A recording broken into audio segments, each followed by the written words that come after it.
delighted to be joined by my political charms, Angela Regal of Labour, Jacob Rees-Mogg from the Tories. I thought I'd just start, since we've, as you've seen, provided this wonderful, patriotic breakfast. We ditched, you know, the croissants with their European Union connotations and, you know, we've got Union flag chocolates, an amazing pile of, which I'm not tucking into, I'm very deeply worried to say, a great pile of bacon sandwiches.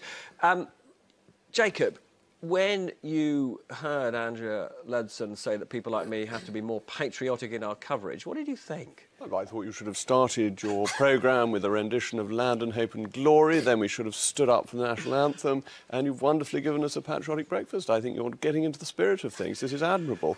The BBC could learn from you. This does feel slightly like the spirit of the People's Republic of China, doesn't it, Angela, rather than the great British tradition? Yes, I think we can all want there to be a good deal because our prosperity as a country relies on it, but that doesn't mean that our broadcasters have to be uncritical of what's going on when it's going on. You've got a job to do, and that doesn't mean you're unpatriotic. I mean, you spend all your time trying to hold power to account, Jacob. That's what we should do, isn't it? I mean, patriotism doesn't enter into it. I agree with that.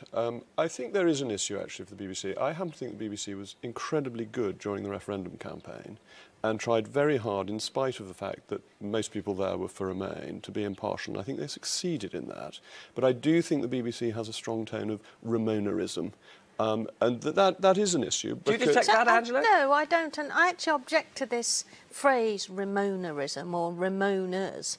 Just because there's been a referendum and there's a result which everybody accepts, it doesn't mean to say that you can't be critical or worried about it, or worried about what's been lost and fearful about the future. And I think that the Brexit vote has thrown a lot of things up in the air, and our future prosperity as a country, certainly the people I represent in Wallasey, their future prosperity, is now less certain than it was before. There's a lot that could go wrong, and expressing worries or views about that, expressing regret about a democratic decision, is part of a good democracy. Now, we'll come back to all of this a bit later, but I do want to ask you about this hacking of MPs' emails. How worried are you about that? Suggestions that, and we don't quite know who, but, you know, malevolent overseas forces may have got really quite confidential information about you and your constituents. It is extremely worrying, and we've all been locked out of our accounts remotely.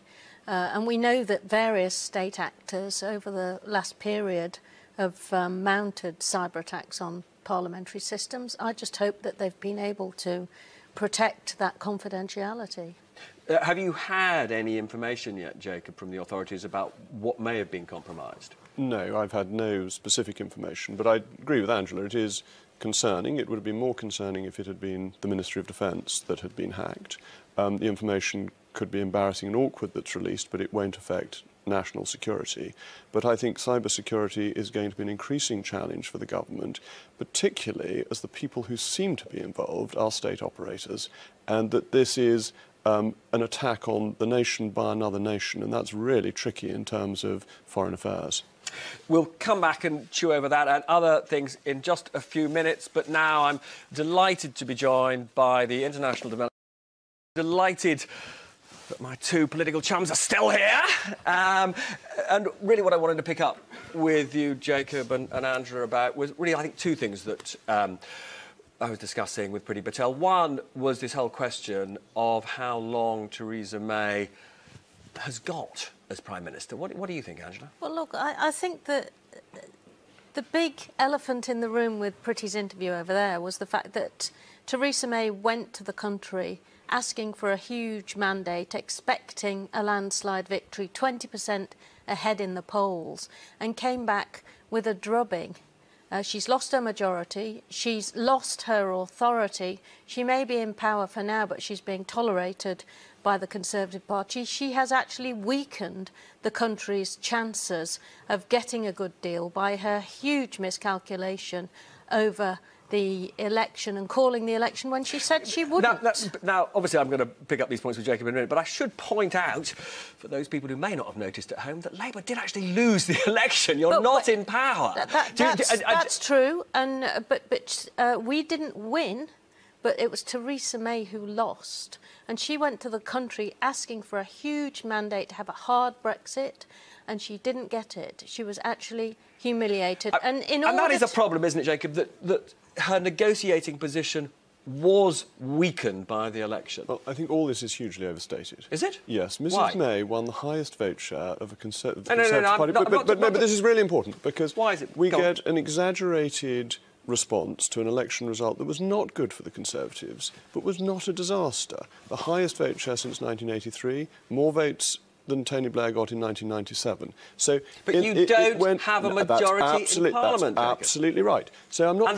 But hold on. That's the reality of power. Absolutely. I'm not beginning to pretend it was a good result or a success. I'm just trying to moderate the language, be a bit more reasonable about it. I did point out to Angela that they hadn't won.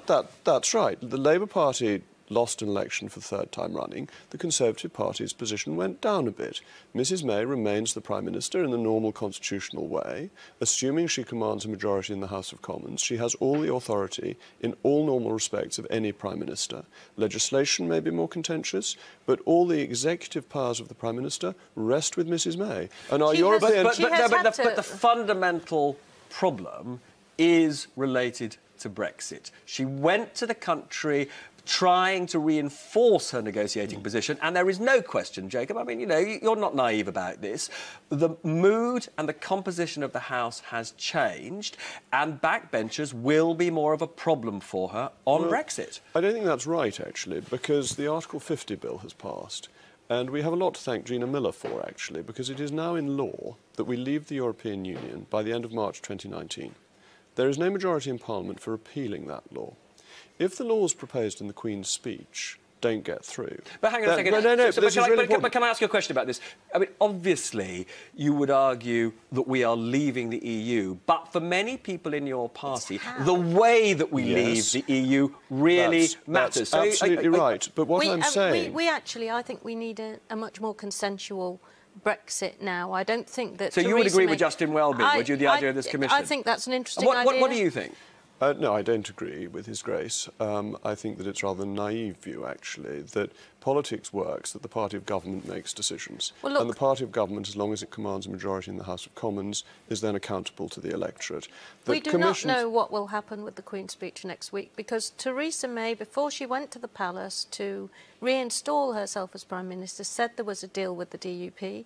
That was a couple of weeks ago. It still hasn't been done. What do you think has gone wrong with that deal, The visit to the palace was a constitutional irrelevance. The Prime Minister does not, in our system, get reappointed after an election. The Prime Minister remains Prime Minister until she loses a vote of confidence in the House of Commons. Well, if the Queen's speech goes through, Prime Minister remains Prime Minister. But on the issue of the DUP, how important do you think a deal, a confidence and supply deal, a pact with the DUP is to the survival of Theresa May and the government? It depends on time frame. I think a deal with the DUP potentially means this Parliament could last 5 years. I wouldn't necessarily put money on that, but I think a deal with DUP makes that possible.